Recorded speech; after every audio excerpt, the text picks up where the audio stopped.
Real conversations with real people that have chosen a life of positive impact in business, in community. This is Leave It Better with Brandon Trammell. Welcome, everybody. Welcome, Brad. Thank you so much for coming on. I've been sort of quietly following what you're doing over at SoMo Group and SoMo Village and SoMo Cowork.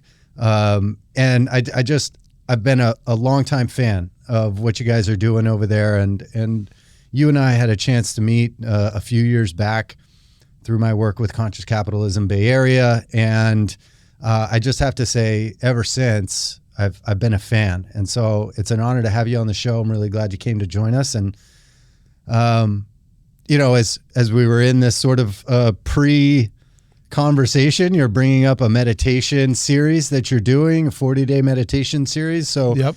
Today happened to be a meditation around sort of looking out to the future. Maybe tell us a little more about what that's all about. Yeah. Thanks, Brandon. So this was actually the last day of a 40-day course that we took. My wife and I, we get up kind of first thing after we have our cup of coffee, and we listen to these meditations. And today was all about, what do you aspire to do in your life? And so you mentioned some of the projects that we're involved in, and SoMo Village is one that we've been working on for a long time, trying to create a intentional mixed-use community. And one of the things that's been kind of a new addition, which kind of blows my mind because in a lot of ways it's the most important thing, is we're creating a farm called the Headwaters Farm. Our property is actually at the headwaters of both the Petaluma Basin and the Laguna de Santa Rosa. So it's a very interesting location to have a farm. Actually, another thing I did today is I listened to a podcast on global warming and the effects on Sonoma County. The good news is Sonoma County is very well positioned for climate change. That's good. And the thing that's one of the more encouraging is our watersheds. We have a diversity of watersheds. And so, they talked about some of the other areas in the world, Italy and Spain, and also other parts of California, they're going to be negatively impacted from a water resource standpoint. But Sonoma County is actually very well positioned, one of the most well-positioned parts of California. And so, it made me think maybe we need to expand our farm because, food security. And we're so lucky right now in Sonoma County to have this farm to table and this fresh food that's so prevalent here in the county. But, it may be harder to come by in the future. I think it's hard to come by now, but maybe even harder to come by in the future. So the thing that I'm most excited about is this farm and, having the opportunity to grow some heritage crops, some grains, obviously fruits and vegetables, and then have that as a resource for the community. So where SoMo Village is located, we're actually sitting on top of, I think, the largest aquifer in Sonoma County. Is that right? So there's a giant underground lake there. Wow. That's fed by Sonoma Mountain, our namesake for SoMo Village. And so there's a giant reservoir, and we recently drilled a well on a property that we have next door, and it was it was a real gusher. And so having water and being able to grow food and providing fresh, healthy food. Another component of the farm will be an educational component. So nice. as you know, we have a high school on campus, Credo High School, which is just a terrific high school. It's a Waldorf-inspired high school. And, bringing high school students there, even elementary students there, teaching them about where food comes from, teaching them the benefits of healthy living. I mean, it's a huge issue not only people not getting proper nutrition, but also the obesity epidemic that exists in the United States. It's a huge problem. Yeah. So being able to address that, when we look at SoMo Village, we want to create this healthy, active community. There's really nothing more important than food. And if we're fortunate enough to be able to provide that fresh food to our community, it's a huge deal and super inspirational for me. Well, and so let's go deeper on the farm, because this is part of what's really inspiring to me about what you're doing at SoMo Group, SoMo Village at all, right? Is what is unique about the farm, what is inspiring about the farm beyond being able to educate kids around, or even the community at large, around food production, healthy eating, sustainable farming. So tell us more about the farm and what's unique or inspiring about it. Yeah, absolutely. I think one of the most unique features is just our location. Yeah. The headwaters of the Laguna de Santa Rosa, which is really the most important ecological feature in the entire county. That's super inspiring to me. And to be able, we're going to have this wonderful farm that's going to have this great produce, but also we're going to make it look beautiful. So we're going to have hedgerows around it. We'll plant native oaks and different native plants. We'll actually have an area that we want to bring in the native people. Our area was populated for thousands of years by the Pomo and Miwok, coastal Miwok people. So have a place where there's, they could grow some of their, local crops. One of the things that Pomo are really well known for are their basket making. Elsie Allen and some other folks were just incredible artisans who made these wonderful baskets out of willow. And so we'll have that kind of material. Yeah. And we love to bring that back. Sure. Actually, the last few days I spent up in Tahoe and I read a book. It was about the real Tahoe. And I think a lot of us enjoyed Tahoe. Well, sure. But there's a dark history around Lake Tahoe. Is that right? And the way that the native people were treated. And it just reminded me there was a woman up there who made these incredible baskets, and they were really, a lot of ways, modeled after our local native people in the baskets that they made. So I thought, wouldn't it be great? And one of the things that they cited, some of the modern basket weavers, the quality of the material is not as good as it used to be, right? Because of the the herbicides and pesticides and all the pollutants. And so to grow some really quality materials and maybe bring back some of these kind of lost crafts would be really inspiring. But food and eating have always been a way to bring community together. Absolutely. Right? Break bread, share a meal. Yep.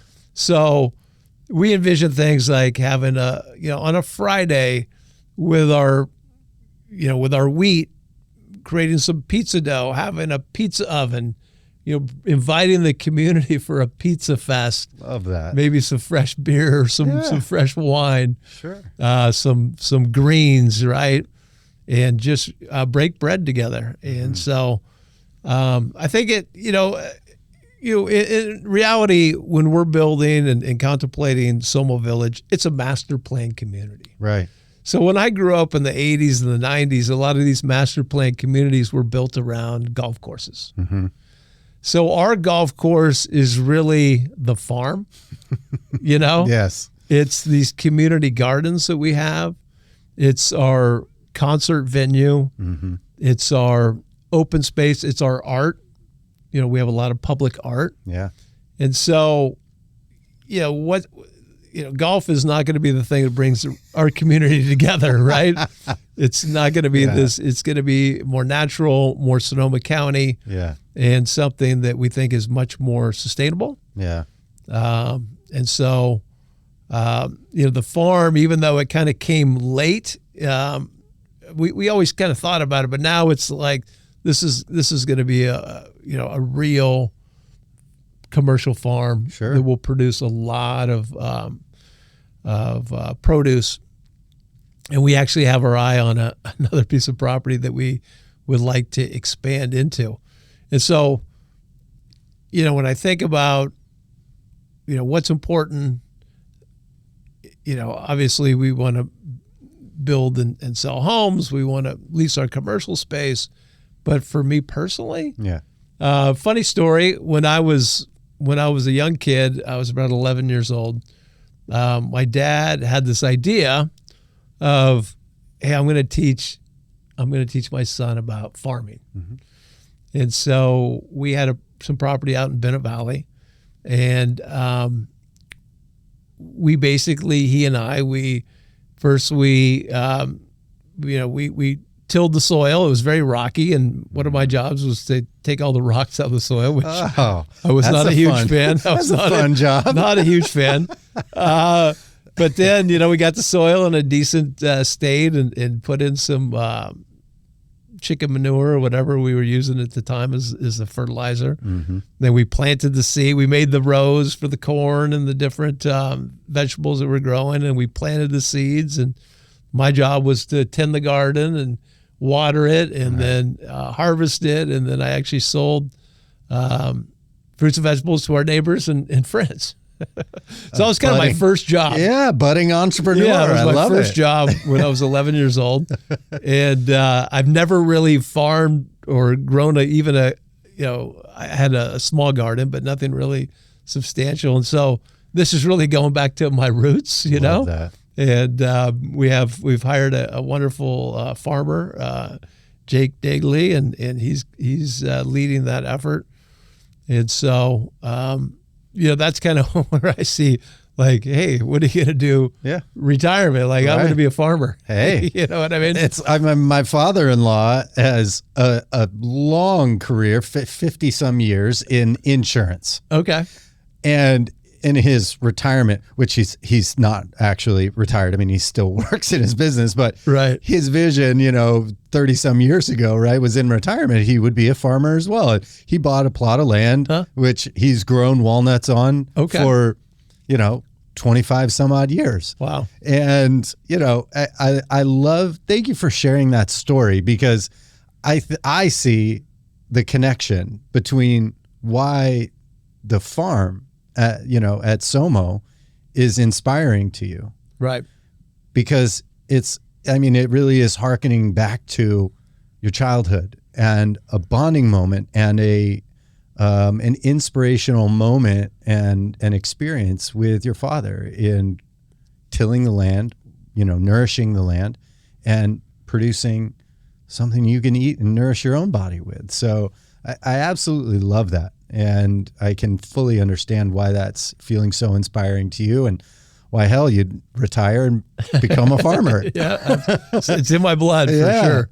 Well, and so are the farming practices, I love the aspect of that indigenization, right? Of really bringing indigenous folks who have sustained the land and themselves off of the land for millennia, right? To bring them into that farm to sort of indigenize it, right? And I wonder, are we looking at regenerative farming practices and taking notes there? I know you've hired a farmer to really run that farm or oversee the farm itself. So tell us more about that. Yeah, absolutely. So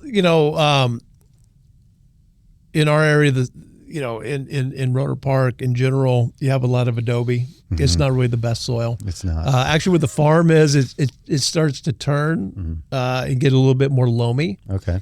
But right now, the last couple of years, we've been building the soil. Nice. We've been planting cover crops, and so we tilled the soil, and then we planted the cover crops.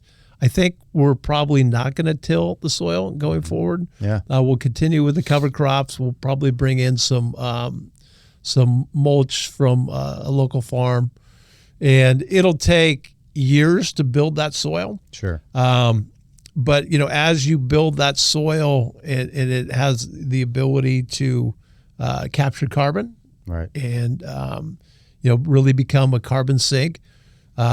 We'll increase that level of carbon in the soil, probably pretty dramatically. You look at farms like Green Gulch down in Marin, that's owned by the San Francisco Zen Buddhist. They've done a wonderful job of building up their soil.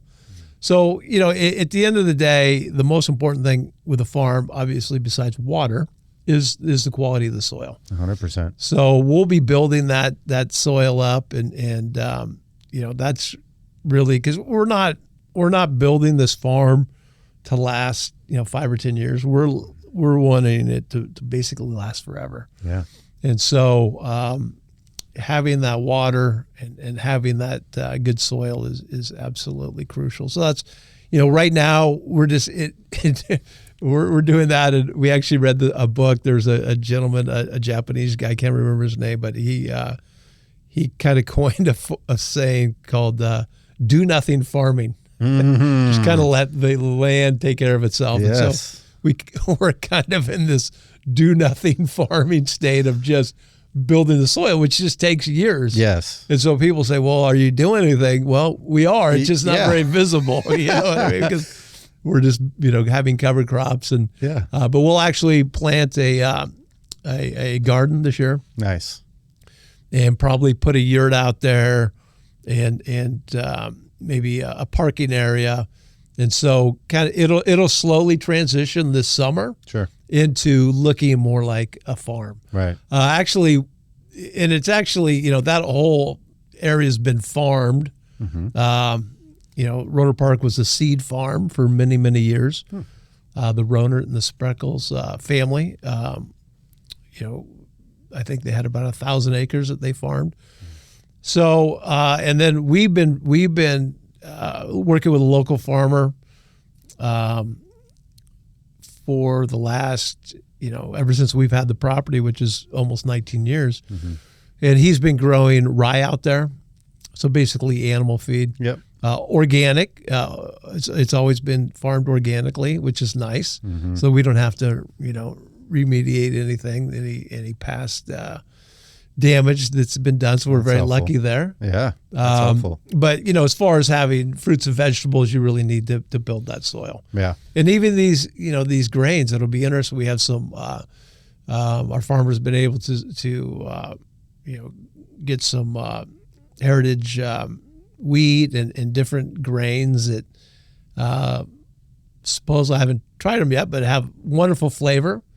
So I can't wait to have that pizza. I know. You know what I mean? I'm looking forward to that pizza party, man. I really am. Yeah, so I can't wait. Yeah, it's well, fun. it's amazing. For me, the entire vision that you have held for so long, executed on points of it as they become viable and appropriate, and the future endeavors, and just that master plan is what is so inspiring to me. When we first met, you were sharing with me that the vision of a co-working space there at SoMo Village, this was a few years ago, and that there had been, you'd tried it before in a sort of a smaller way, and that you had this vision around a very intentional co-working space for people to not only work in their business, but share space with others who are doing the same thing, really in community. And when it actually came to fruition, I remember thinking, wow, that was a conversation we were having, 5 years ago, when it was a thought bubble, Yeah. and to see the actual manifestation of it is nothing short of amazing. You delivered on every point in that space that you had shared with me. around intentionally creating spaces that build community, that allow people to be in community. And I mean, if you haven't been to SoMo Cowork yet, you absolutely must go there. It is a phenomenal space, very well built, which is not a surprise to me, being that you really are a builder, and the spaces that you have within that space for meditation, for massage, for community gathering, inside, outside, amazing office spaces. As much natural light as one can let in to that building is being let in. And it's just the energy of that space is phenomenal. Well, thank you. You've done a phenomenal job with it. And I really do appreciate the attention to the small details, because it makes such a big difference in the experience of the community. What inspired you to create a co-working space?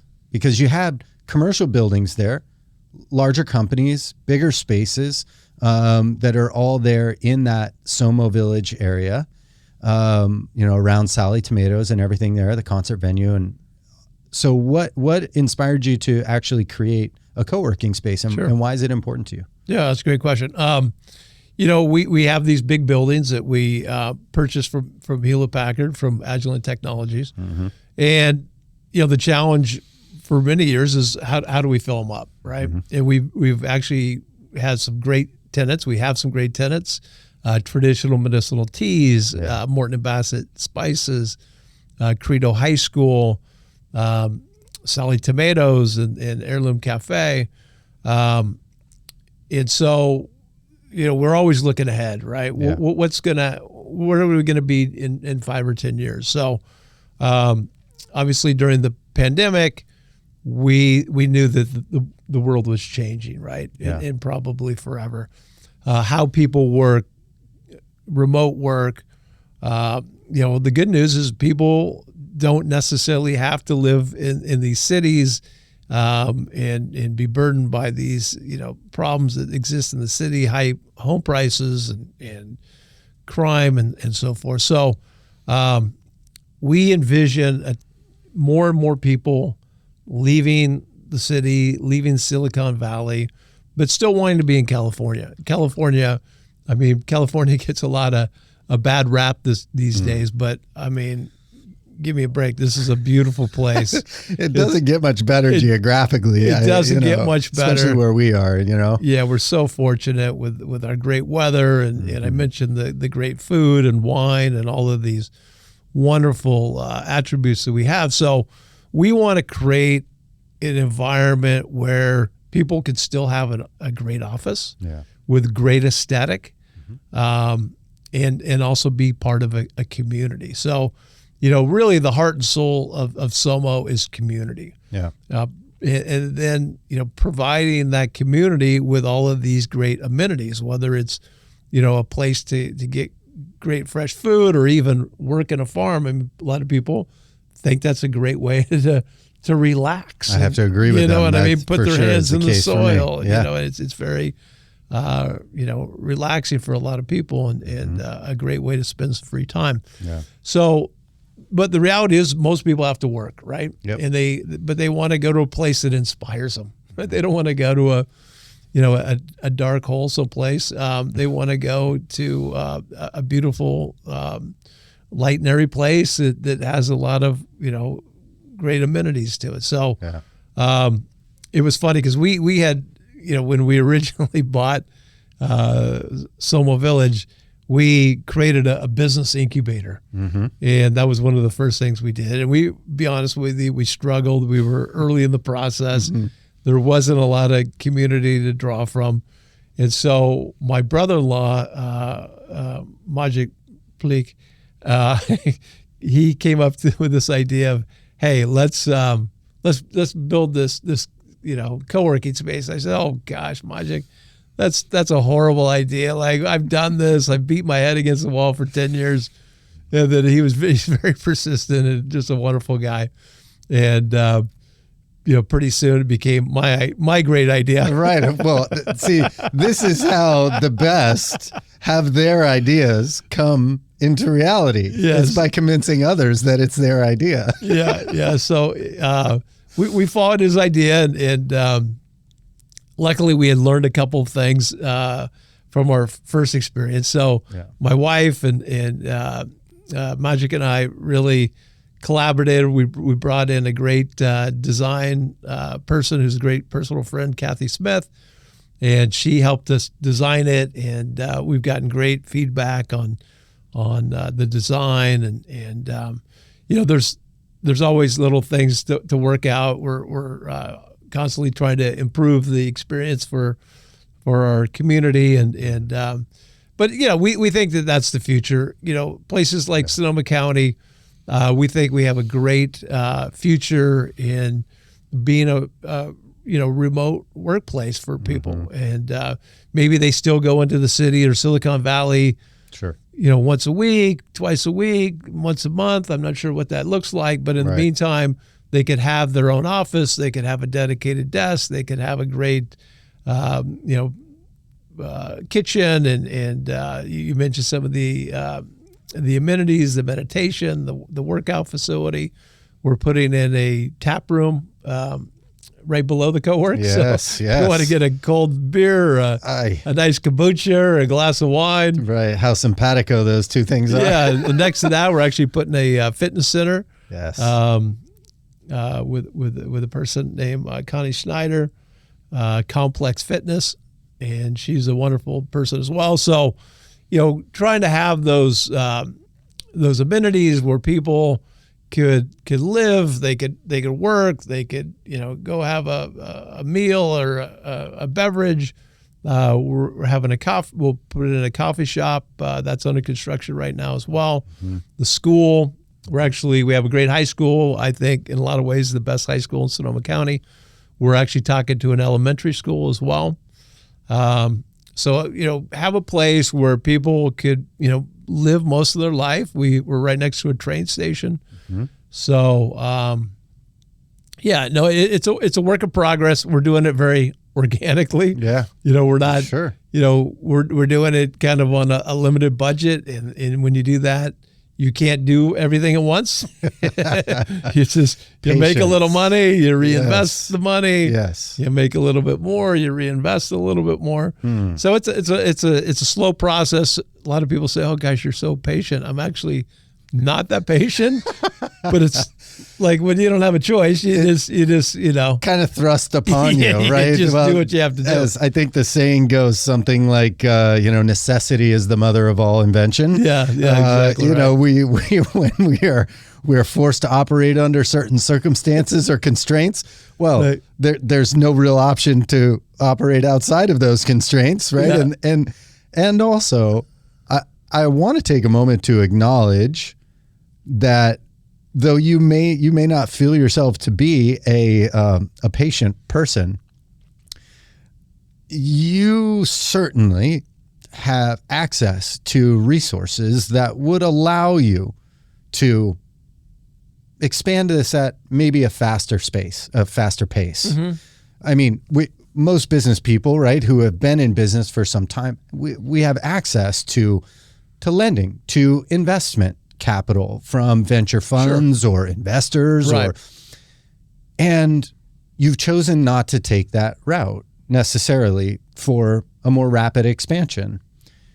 And there's a very important lesson or tip for the listeners to take from that, because every phase of the rollout of SoMo Village has been done, at least to my knowledge, and maybe you can correct me if I'm wrong here, but in the process that you just laid out. You make a little bit of money, you reinvest it, you grow out that certain phase, or you roll out that phase and allow it to organically sort of operate. And then when the time is right or the revenue is there, that phase is good, move on to the next phase.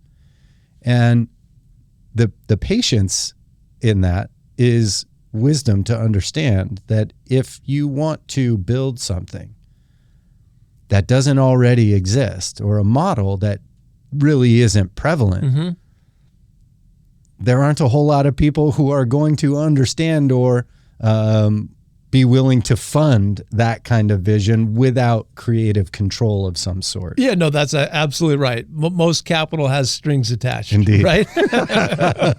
And I've had some great partners in the past, but we weren't necessarily always aligned. Right. And I've always had this kind of strong vision about what I want SoMo to be.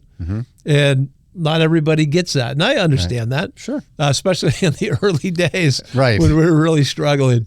But yeah, so there's always strings attached. So, you know, we like I say, we have this this burning desire to build this special community, and we want to do it a certain way. Yeah. And so we would rather do it slowly than, you know, having kind of to lose that creative control, if you will. 100%. So, yeah, and now it's, you know, now it's a lot more fun now that we're not struggling as much. And it's always you know, knock on wood. Hopefully that will continue. Yeah. But yeah, we're in a good spot right now. We're really rolling. We have a great team. My team is just amazing. Yeah. A lot of us have been working together for you know, 20, 30 plus years. Wow. And no, it's been great. We're very aligned, I think. We're trying to be a good employer and a good corporate citizen, and we've attracted some great people. We actually just hired a new team member. Actually, was just in the office for the first day today. Yes. So we're slowly building that team out. Nice. We've hired a couple great people in the last year, and they've been really good fits. And so yeah, we're just kind of plugging along. This is a big year for us because we've always planned to have living be a part of our live-work community. That seems like a natural. Yeah. And that's finally happening. Awesome. We're just finishing up the infrastructure, and we hope to, what they say, go vertical, sticks in the air, Right. In May. Nice. So that will be a big milestone. We'll actually have some kind of ceremony around that. And so that's a new chapter for us. That's amazing. When we first met, and I actually even came to know about SoMo Village because prior to that I didn't. My first exposure to SoMo was at the Sustainable Enterprise Conference. Okay. That used to be held there at the Sally Tomato space, right? That conference space inside. And I heard the vision for SoMo Village, the intention behind the greater space at that point. And it's really rare to find developers, builders that have the kind of fortitude to remain values aligned, sustainable in their approach and their execution from the standpoint of, sustainable resources, intentional space creation. It's rare. And I was inspired by hearing about SoMo Village. That was my first exposure that the place even existed, which is, I drove by it a lot. I was a Sonoma State student. I drove Petaluma Hill Boulevard a lot. And, I was so inspired that I absolutely felt compelled to reach out and to say, hey man, I love what you guys are doing here. At that time I was sitting on the board of Conscious Capitalism Bay Area as the North Bay chair. And so I was very, very interested in sort of meeting and exploring the other social entrepreneurs, the other sustainability oriented business owners in our area. And I'll be damned there aren't a ton of us. I mean, I don't know that there are other places in the country that have the kind of concentration. Yeah, we're very lucky. That we have of folks like you doing what you're doing, in different spaces, but in a similar mindset of we've got to focus on the people. We've got to focus on the land. Without those two things, our businesses don't exist. Right. And so we've got to pay mind to a triple bottom line. And I was inspired to, in our conversation, individually, to find out that really is a part of your value set and the way that you see, operating in business. Mm-hmm. So I really appreciate the way you go about doing what you do. We need more of it. So, well, I appreciate you reaching out. I remember that time, and that was a few years ago. Well, yeah, it was. Well, let's get a master class going, man. You start teach a master class. So, I'm curious. This is always a question that I have for the folks that I have on the show, but also just in conversations that I have with social entrepreneurs and folks who are really sustainability oriented. Is how did you come, or what set of events or what event itself really catalyzed you thinking about business and the world from your perspective? Sure. Well, I was very lucky to have parents who really enjoyed the outdoors. And I always was brought up with a great respect for nature and the outdoors. And I think that's part of it. I have a sister and a brother-in-law who are very, they're both teachers. They were college professors and always had a huge affinity for nature as well and the environment. Okay. And they were definitely an inspiration for me. So I think my family was really kind of the main inspiration for my love of nature. And we've already done a lot of things to desecrate the nature in the entire world, United States specifically. Mm-hmm. So I would just hate to see a day where we lose more of that beauty. I mentioned, I was fortunate enough to be in Lake Tahoe area last week. And can you imagine going to a Lake Tahoe that wasn't, that pristine cobalt blue? Not at all. That would just be a sad day. Mm-hmm. So I think it's important for business people to take an active role and try and, business to a large extent has been the problem. Yep. Whether it was the trappers, the loggers, or the miners, or the petroleum industry. Mm-hmm. So I think now business, because we're much more aware of our impact on nature and in the earth. So, there's plenty of ways to be successful in business and do good things for the environment. I mean, look at Elon Musk. He's not probably the most popular person, but enough. You know what I mean? He's been incredibly successful doing what's arguably a very beneficial thing. Sure. Certainly for air quality. Mm-hmm. You know what I mean? Well, yeah. And so, I think there's plenty of ways to, do good and also make a profit. Yeah. Well, I mean, I look to folks like, Yvon Chouinard, the founder of Patagonia, and his family. And that business was in the business of sustainability and ecological sensibility way before that was even cool. Sure. I mean, before that was like a narrative happening in business. Right. He has been at the forefront of preserving natural beauty, not extorting, natural resources, or people for that matter, to produce profit. Right. And and the company has been extremely successful in doing that. Yep. I wonder if you have folks that you look to, or have looked to as examples, mentors, or folks who have been mentors directly to you in your business and in your life to kind of help you stay the course? Because I know from personal experience, though I'm in a very different industry, it can be very hard to find people that we can sort of emulate and model ourselves after when we think about things in this sort of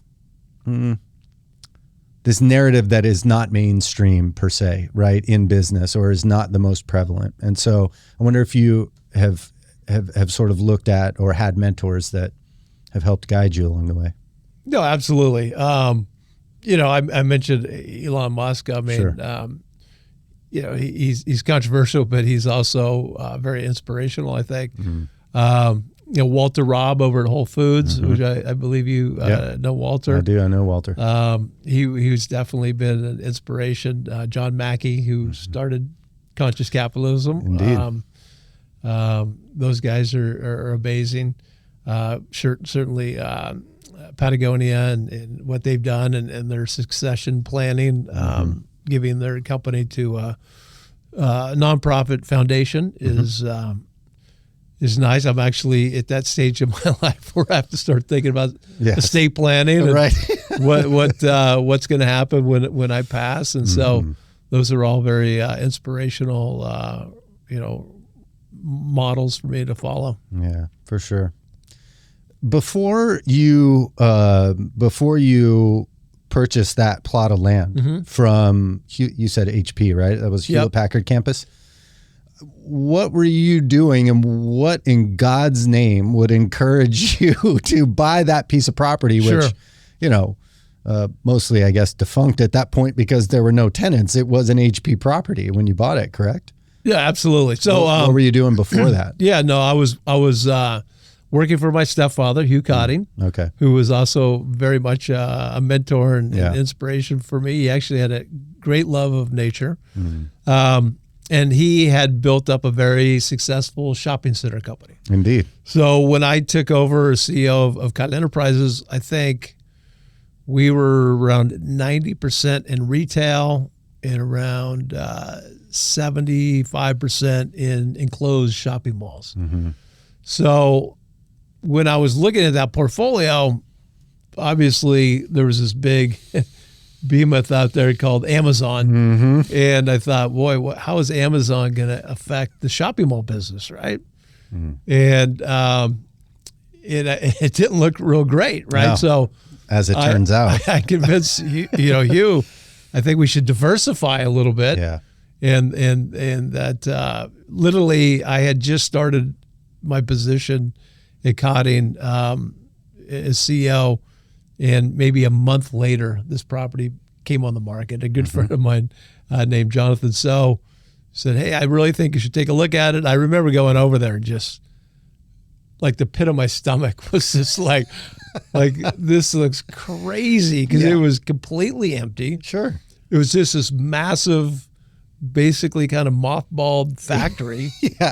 And I thought, what can we possibly do? And then looked a bit like a prison at that point. It was very institutional and very scary. So a friend of mine and business partner, Ken Martin, convinced me to go for it. And we made the plunge. And then, we struggled for many years. We didn't know quite what to do with it. There was a couple of options. We always hoped that maybe we could turn it into a Google campus or something along those lines. Sure. It was interesting because Hewlett Packard actually was Agilent, a division of Hewlett Packard. When they went through this RFP process and they're trying to sell this basically excess real estate to them, they were very concerned about what was going to happen to it. They were always a very considerate corporate citizen. And they wanted to know, hey, we built this thing from scratch. Right. What's going to become of it? What's your plan? Right? So there was about 3 or 4 bidders, and they asked everybody. Kind of, I think they narrowed it down to 3, and so we were one of the top 3. And what are you guys going to do with it? So, I sat down, and actually another inspiration was Orrin Thiessen, who basically built the new Windsor Square. Is not so new anymore, Right. but Town Green. Town Green, and he is married to a cousin of mine. And so I was very inspired with what he was doing up there in Windsor. So kind of I took a little bit of that, and actually he was very patient with me. I met with him many times and actually worked with his designers. And, I sat down and I basically came up with the vision of SoMo Village. Although we didn't have a name for it at the time. Sure. We had a couple really bad names that we passed on before we came up with SoMo Village. But I basically laid out in that, in that little essay, my vision for SoMo Village. Yeah. And it's really the same vision that exists today. So I remember when I first shared it, I was with my dad and my stepmom and some family for Thanksgiving. And that was really right at the very beginning. We didn't actually buy it until that following March. And I laid out this vision and we were drinking some wine, of course. And there was just dead silence. Like crickets. And we're like, what the? Like, how many glasses of wine did you have? Talking about, buddy? This sounds like a little far-fetched. Yeah. But like I say, it's really the same vision that exists today. And we're much further along.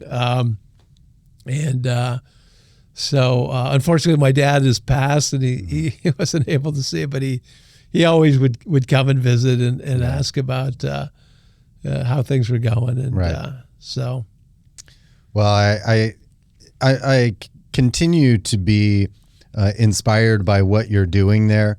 I think there really is a critical model that you are creating. And I think other places should take note. The interesting thing about what I've experienced through the pandemic, I had this understanding pre-pandemic, but goddamn, if it wasn't concreted for me throughout, the couple-year lockdown that we went through and all the challenges that we're presented with, that if we don't pay intentional attention to creating spaces that are conducive for people to gather, commune, be together, share ideas, share enjoyable time together, be engaged with the outdoors, whether that's even just being in the outdoors or actively contributing to what's, supporting the natural systems that support us, then we won't have those spaces. Right.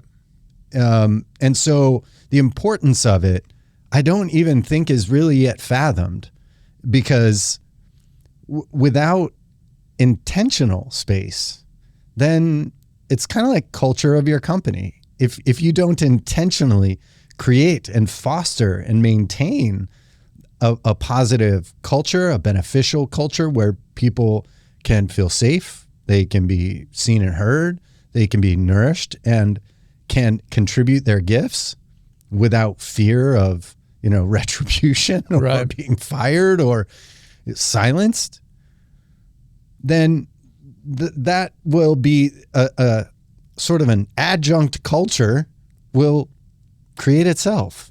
Right. And it's not always a positive one. We see it time and time again in companies, especially large companies, right? Corporations throughout our country, where, people are being laid off by the tens of thousands. Right. They don't feel safe or comfortable to really be who they are at work, which creates all kinds of other social issues and all of that. And so the model that you've operated under and the spaces that you've created at SoMo are wise beyond their years. And I really appreciate your dedication and determination, your de facto patience in creating and maintaining that space. It really is invaluable, and I know that it's felt by all the folks who are working at Cowork. I pop my head in every now and again, and I have friends that are certainly, members there and use the space for running their businesses. And so I know how amazingly supportive that space is for the entrepreneurs and business owners that work in there. So I want people to take note of that, because the patience and the effort that is put into creating a space that is beneficial for everyone that is in it, as well as the land that supports it, it really is the next iteration of community, and you're leading the charge on that. And I absolutely appreciate that. Well, I appreciate the recognition, and I appreciate being on the show. Well, so if you haven't been to Cowork at SoMo Village, get your ass over there, check it out, and really get into that space, because I think if you're hearing what I'm saying, it will match up with your experience as you get into that space. So go check out SoMo Cowork. I really want to know when the elementary school is going in, because I want to enroll my daughters in that school. I love the fact that sort of the way that the high school operates in that kind of Waldorf emulation model, right? And it's almost like I think it's Reggiano Emilia. It's like this blend between Waldorf and what's the other education? Like the Montessori? Montessori, thank you. Yeah.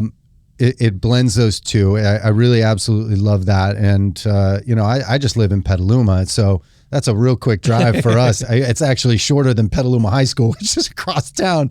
I mean, we've got a high school right next to us as well. The Gauchos are right there. But, I love the future of that. I'm really excited to see how that unfolds and what comes of it. And, man, the things that you're building out there, I can't wait to continue seeing everything roll out and really come together. So, well, thank you. Yeah, the high school, I mean, just to, throw a great word out for the high school. My son went there, graduated, transformational for him.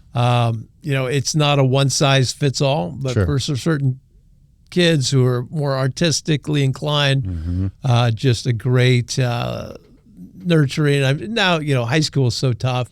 It's always been tough, but now different kind of tough now. Right now, it's a different kind of tough, and the people are just so kind and so caring and so inclusive. So it's a great high school, and we're super fortunate to have them be part of our community. We were also fortunate to be, one of the original founders of the school from a financial standpoint, and continue to support them. And actually just met with them yesterday and told them that we're still very interested in the elementary school. So we're going to talk to those folks next. And nice.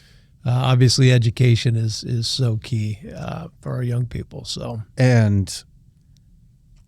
I mean, education has always been critical, right? Learning about the world around us, our place within it, how to operate within it, sort of the rules, the constraints, the history, all of those things, being educated has always been really, really important. And I'm also tuned into the fact that our education system in general is antiquated and broken. Yep. And not beneficial. It is not. There are amazing educators who are so dedicated to their students' learning and safety and growth. And nonetheless, they operate within a system that is not designed for growth, independent thought, or safety. I mean, it's just not. Yeah. And that the sort of existing infrastructure for education, it seems like a monumental task, maybe even one that is not achievable, to amend that system to be more productive for what we need as a country, as a society, as a culture, right, any longer. And we have seen, and look, this may be one of those gifts that came out of, or was really catalyzed by COVID, but new schools, independent schools, have really exploded. Yep. Some of them better than others, some of them, more inclusive than others, and all of those things. I'm not saying each one is good, but ultimately, I think what is the important idea that has been really born out of all of this is that our schools have to be teaching our kids how to be good, productive humans. Right. Socially engaged with each other, involved in mentorship and helping those who are behind them, and learning from those who are that came before them. And that collaborative learning environment, and thinking about and engaging with and participating in nature, natural systems. All of these things are so critically important. Hell, personal finance, teaching kids about money. Right. Like, these things are all so important, and very few of them are actually able to be integrated into existing curriculum within public school systems.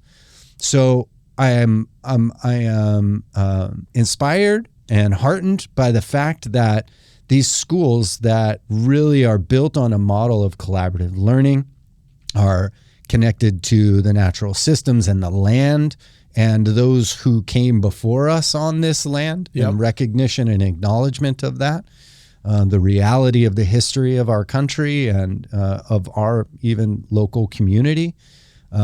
These things are critically important. And so I think as you explore this addition of elementary schools, why I'm like, I'm waiting on bated breath. Like, what is this school and how is it going to be? Because my kids go to a wonderful school in Petaluma. Don't misunderstand. But and there's more to be taught in a way that kids can really learn how to be good, productive citizens of our world and of our community and of their family and of their social units. And I really see a lot of that happening in, things like Magnolia Academy, right? This is a recent sort of arrival in the Sonoma County area, and others that are really leaning into a model of teaching kids all the things that they're being taught in a structured sort of assembly line way right now. Right. But integrating that in a way that is natural, that is organic, that relates to the real world and how it functions and how we function within it. So I'm really, I'm excited to see how that elementary school shapes up there. Me too. I really, really am. So I'll keep my ear to the ground on that one. Sounds Maybe good. Come back after that happens. We can share that story as well. Absolutely. Awesome. Brad, as we part, I would love if you could offer a piece of insight that you hold now that you think would help any entrepreneurs or budding entrepreneurs that might be watching the show, listening, that can help them to stay a course that's very bumpy, sail waters that are inherently turbulent, as a business owner and an entrepreneur who is values aligned and purpose and mission driven. Yeah, no, I remember as a young person, and I was actually in the financial services business myself. Oh, you poor man! And I remember it was a struggle. Yeah, and it's the old the old adage of you have this giant stone and you're trying to push it, and sometimes it feels like it's going to roll over on you and smash you. Mm-hmm. But eventually you get that thing moving, and it gets some momentum on itself. So, you just you need to just keep your head down and keep trying to move forward. And it's not always easy, but things have a way of working themselves out. So don't be discouraged, and not everything's going to work, right? True. I've had different careers, and some I enjoyed and some not so much. So you just got to try and, some people find their perfect career right away. Sure. Sometimes it takes years. So, Indeed.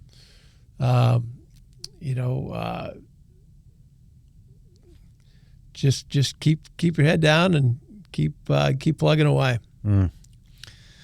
Sage advice. I have absolutely been mired in an industry that does not align with my values in the way that it has operated historically and over time for, generations. Very extractory, very, dare I even say, exploitative in a lot of ways. And so, through the trials and tribulations that I've experienced, trying to design a financial practice that not only inspires me, but actually supports the whole human being that is sitting across from me, that I am honored to serve and support, that has not been an easy task. I have failed many times. I have created partnerships that did not work out, but man, did I learn a ton from that.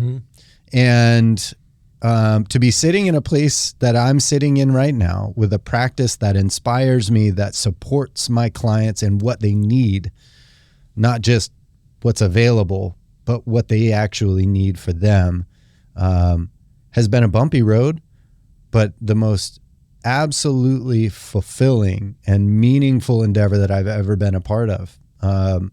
So I share a lot of the inspiration that you feel for your business about my own. And that is just some of the simplest and most powerful advice.